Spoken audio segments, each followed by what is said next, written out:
Griot Audio presents an unabridged recording of A Conversation with the Man by John Ridley, narrated by Dion Graham. This work is copyrighted 2002 by John Ridley. This recording is copyrighted 2003 by Recorded Books, producer and publisher of Griot Audio. Jackie Mann, growing up in 1950s Harlem, struggles to support both himself and his father while maintaining dreams of being a stand-up comedian. He knows there's only one way out of his demanding life, to attain the simple respect and dignity all white people take for granted. He's got to make it big, no matter what the cost. And now, A Conversation with the Man. Introduction. The Green Kitchen was where I first met Jackie Mann. The Green Kitchen was on Manhattan's Upper East Side. The Green Kitchen was a little restaurant diner kind of place where me and the boys, Sweeney, Richie, Raider, God bless him, used to chow down after doing sets at the Strip, Catch, and Stand-Up, among very few other comedy clubs we were limited to working.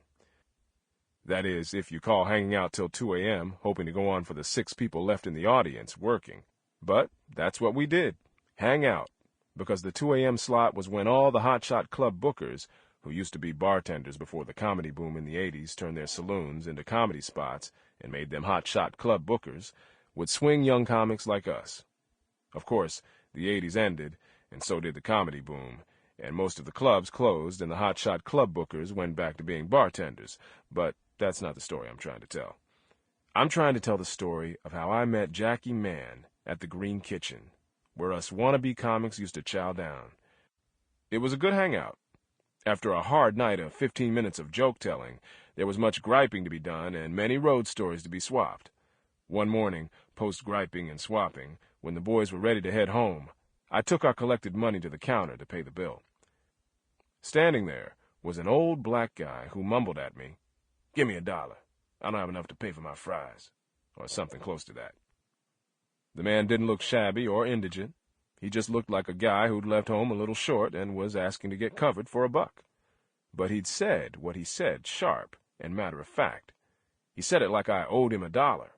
He said it in a way that made me think the entire world owed him a little something. I gave him $2. I got no thank you from him. He said instead that he had seen me around a few times and wondered what I was doing at the Green Kitchen so late at night, and I told him I was a comedian, and he laughed a little and said, "Yeah?"